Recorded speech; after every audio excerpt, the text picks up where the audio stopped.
Ron, thanks so much for that video. It was fun putting that together with you. And I still get to work here. I'm so lucky. And I am just honored to be here with these other amazing Air Force legends. Tim Jefferson, it's great to meet you again. Jeff Heidemus, it's awesome to see you up here. Mike Ryan and his family, it'll be awesome to hear his story. And the men's basketball team. It's really a privilege for me to be a part of this class. And I want to use this as an opportunity to thank some of the folks that have helped me along this way. It's been an incredible journey, and I do just want to give some special thanks to those folks. First of all, where's Dr. Hans Mew? I saw you right there. So Dr. Mew, thank you so much. You were the AD that brought me back here off the flight line. I was a pilot, and you hired me as the head coach. So thank you for believing in me the first time, and then the second time after I had my strokes, you brought me back. So a lot of this is your doing, and so I just wanted to thank you for that. Thanks for that belief in me. Nate Pine and Jen Block, it's been amazing working for you as a coach and now as a member of your staff. I'd love to see all the hard work that you put in to making our cadet athletes successful. They do an amazing job every single day fighting for our cadet athletes. So I wanted to make sure that I thanked you. I want to thank my wonderful children, Anna and Drew, who are here, and also Emma, who is over in England right now. She couldn't make it tonight, but I love you guys, and I wanted you to know that a lot of the things that I did when I was in the Air Force and coaching took me away from home, but the best job I ever had and still have is to be your father. And I love being your dad. You guys make me so proud seeing you grow up and just keep chasing your dreams. That's what I was able to do, and I want you guys to do that as well.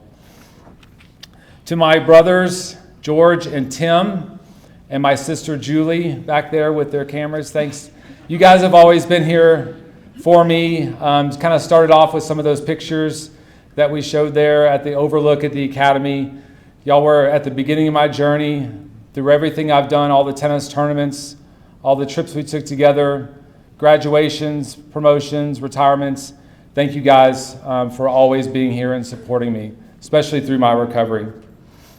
Growing up, our parents, George and Judy, always had us on a court or a field or in the pool, and they were amazing parents. I wish they could be here today. I have some of the best memories of my mom were on the tennis court with her. When I was 8 years old in second grade, I got to play in a mother-son doubles tournament with my mom. And a lot of people think that a lot of my competitiveness comes from my dad, but I'll never forget how much my mom wanted to win that tournament. And that's when I learned that she was an amazing athlete and just an incredible person. My dad is the one that taught me how to play tennis, and I don't think that he knew it at the time, but certainly gave me a gift that was able to shape my life and bring me on a journey that's led me here to the academy. So I know they would be very proud to see us all here tonight, and we do miss them every day. To my beautiful wife, Cinda, I wanted to just share a quick story. Something you told me really early on. We hadn't even met yet, but I do remember we were talking on the phone, and you said, Dan, why don't you imagine your favorite stadium filled with all the people that you love, all your friends, all your family cheering and laughing and supporting you, folks that helped you through your journey, helped you recover. Imagine that stadium full of those people. And Cindy, here it is. This is it tonight. And I just wanted to thank you for helping me appreciate this moment. You've really taught me how to do that. So thank you. And I look forward to lots of other stories of tennis and flying and coaching with you. To Evan and the team, some of the guys that came back from the classes I coach, Urgin and Grant Taylor, it was my greatest joy and dream job to come back here and coach tennis, coach cadets at the Air Force Academy. And I'm just really, really proud of what we accomplished together. So, and thanks for bringing the guys. They're in a tournament currently. They played this morning. They'll play again tomorrow and Sunday. So, Evan, it's been an honor working with you. Thank you.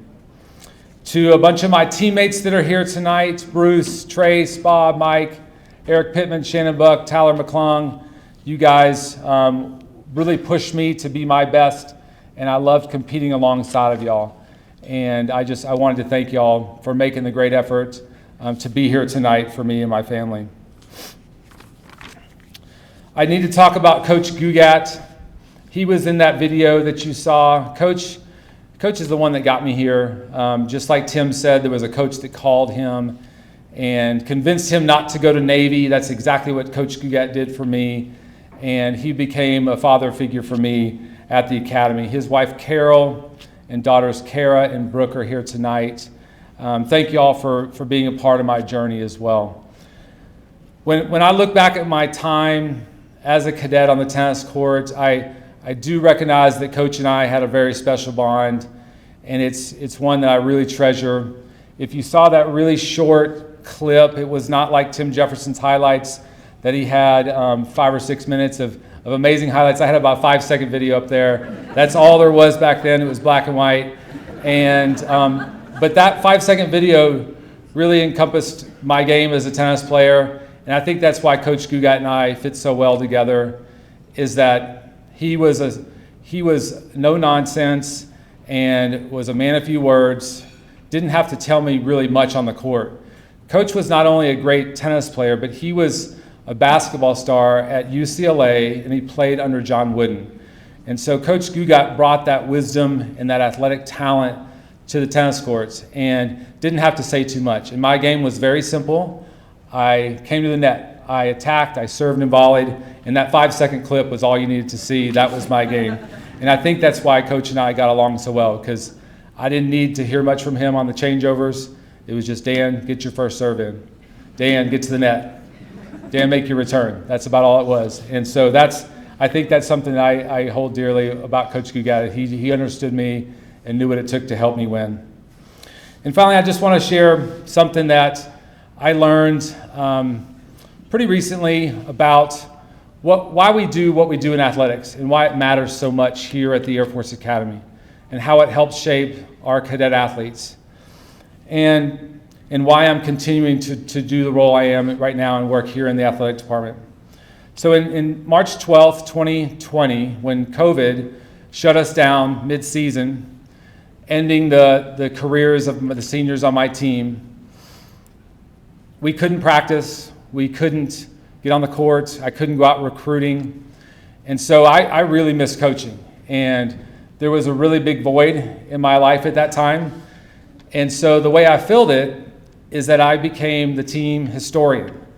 I wanted to know everything I could about Air Force tennis because I didn't think we were winning enough, and I wanted to get better. And I wanted to reach back out and find those cadets that had been on our team before and talk to them and try to find some common thread about how they were successful. And that was my purpose during COVID, was to try to find out everything I could about our men's tennis team. Troy Garnhart and his staff really helped me out, figuring out all the stats, getting all the record books. I went up to McDermott Library, spent days in the library looking at archived photos. I think I reached out to just about every living tennis player that ever hit a ball for the Air Force Academy, even all the way back to the class of 1959. I met a lot of them, and this is one thing I didn't know. Coach Gugat was actually our 10th head coach. He was not the first. When I was a cadet, I thought he was the only one, but he was our 10th head coach. And I was the 4th Coach O. That's how long our team had been going on. And I thought, man, I don't know a lot about this team. But the deeper I dove into the records and talking to our alumni, it became a lot more about the memories of winning. It was way more than that. And what our alumni remembered and what they found really special was the experience they had and the ability to compete and the friendships they made. And that's what I took away from it. It wasn't about winning or losing, and it helped me as a coach, because when I came back to coach after COVID, my focus shifted, and it shifted onto how do I help these young men on my team reach their full potential. And I wanted to make sure they had the best experience possible. And so those are the things that I learned as a coach, and that's why I still get to do what I do, and I love it. And I wanted just to say thank you again to everyone who helped me reach my potential. Thank you for being here tonight and supporting Air Force Athletics. Have a good night.